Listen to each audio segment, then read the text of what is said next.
नमस्कार। Basics of stock marketing का ये पहला वीडियो है। इस वीडियो में मैं आपको बताऊंगा कि हमें पैसे क्यों इन्वेस्ट करने चाहिए और अगर आप कर रहे हैं तो कहाँ इन्वेस्ट करना चाहिए और स्टॉक मार्केट में इन्वेस्ट करने के फ़ायदे क्या हैं। रिटायरमेंट के बाद एक बेहतर ज़िंदगी बिताने के लिए आपको इन्वेस्ट अभी से करना चाहिए। इन्फ्लेशन से बचने के लिए भी इन्वेस्टमेंट बहुत ज़रूरी है। इन्फ्लेशन यानी कि क्या?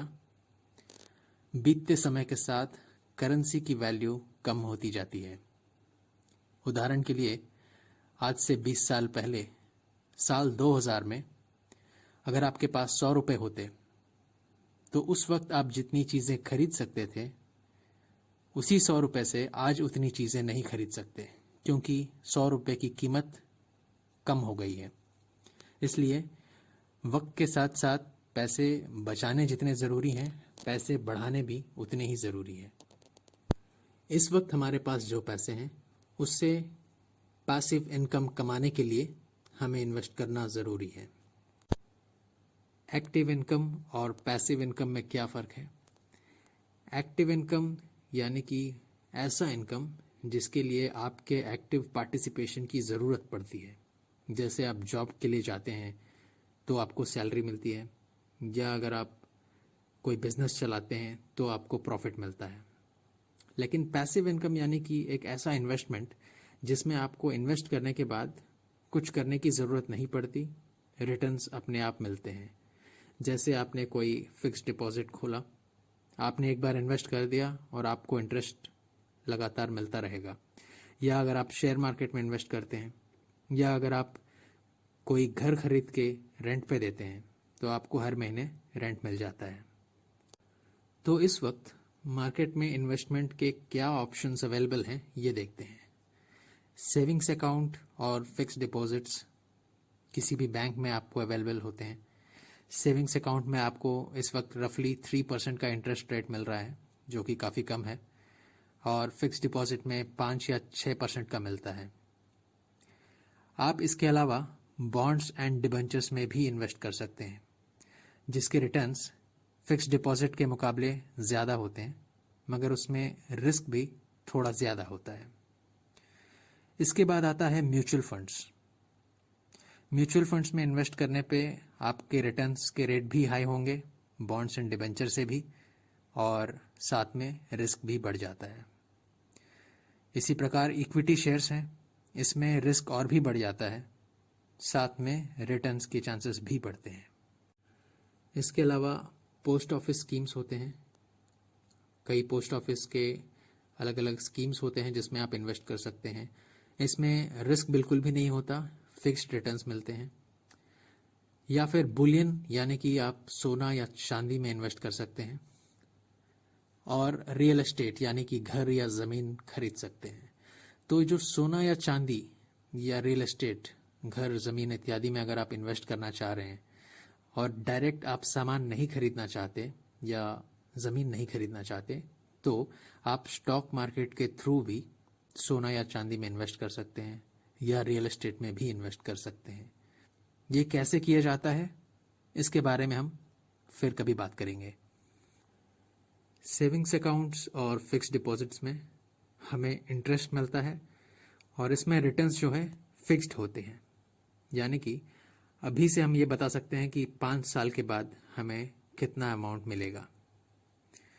वहीं दूसरी तरफ शेयर्स में डिविडेंड के रूप में हमें रिटर्न्स मिलते हैं, और ये रिटर्न्स वेरिएबल होते हैं, यानी कि आप अभी से कुछ भी नहीं बता सकते कि आपको कितना फ़ायदा होगा या फ़ायदा होगा भी या नहीं।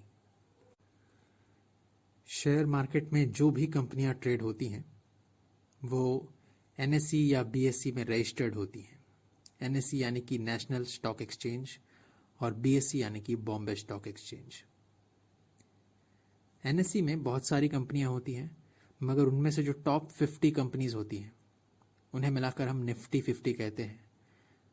और निफ्टी 50 का अगर आप पिछले 15 साल का रिटर्न रेट देखेंगे तो वो 511% है, और अगर एनुअल आप निकालते हैं तो 12.83% के आसपास है।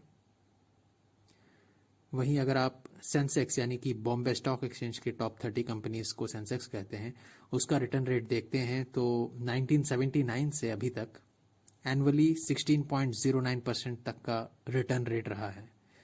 इस हिसाब से अगर आप इन्वेस्ट इसमें करते तो 6.2 साल में आपके पैसे डबल हो जाते, यानी कि 6.2 ईयर्स के पहले अगर आप 1,000 रुपये इसमें इन्वेस्ट किए होते तो अब तक वो 2,000 हो जाते।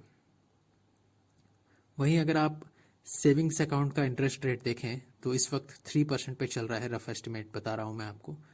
तो इस हिसाब से ये अगर आप 1,000 रुपये इन्वेस्ट करते हैं तो इसे 2,000 होने में 33 ईयर्स से भी ज़्यादा लग जाएगा।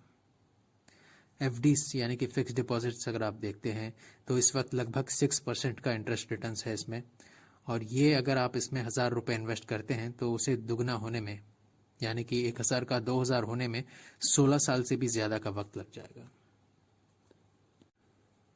यानी कि शेयर मार्केट्स के जो रिटर्न्स हैं ये पूरी तरह से मार्केट पे डिपेंड करेंगे, और मार्केट की कंडीशंस बहुत ही वोलाटाइल होती हैं, हमेशा चेंज होती हैं। मगर इसके भी कुछ तरीके हैं कि आप किस तरह से सेफ इन्वेस्टमेंट कर सकते हैं। तो आइए देखते हैं कि पहले स्टॉक मार्केट में इन्वेस्ट अगर आप शुरू करने जा रहे हैं तो पहले आपको क्या चाहिए। पहली और ऑब्वियस सी बात, पैसे चाहिए। इसके अलावा आपको एक ट्रेडिंग और डीमैट अकाउंट खुलवाना पड़ता है।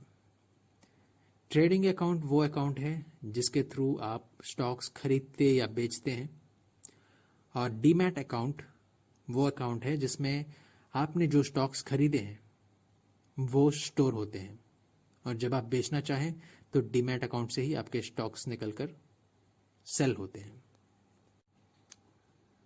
तो इससे हमें ये पता चलता है कि स्टॉक मार्केट में दूसरे इन्वेस्टमेंट्स के मुकाबले रिटर्न्स ज़्यादा मिलते हैं, लेकिन इसमें रिस्क भी ज़्यादा होता है। इसलिए स्टॉक मार्केट में इन्वेस्ट करने से पहले बहुत कुछ जानना ज़रूरी होता है। ये वीडियो सिर्फ एजुकेशनल पर्पस के लिए बनाई गई है। इस वीडियो के बेस पर आप कोई फाइनेंशियल डिसीजन ना लें। किसी प्रोफेशनल फाइनेंशियल एडवाइज़र से सलाह लेकर कोई डिसीजन लेते हैं तो ये आपके लिए बेहतर होगा। आपने अंत तक ध्यान से सुना, इसके लिए बहुत धन्यवाद।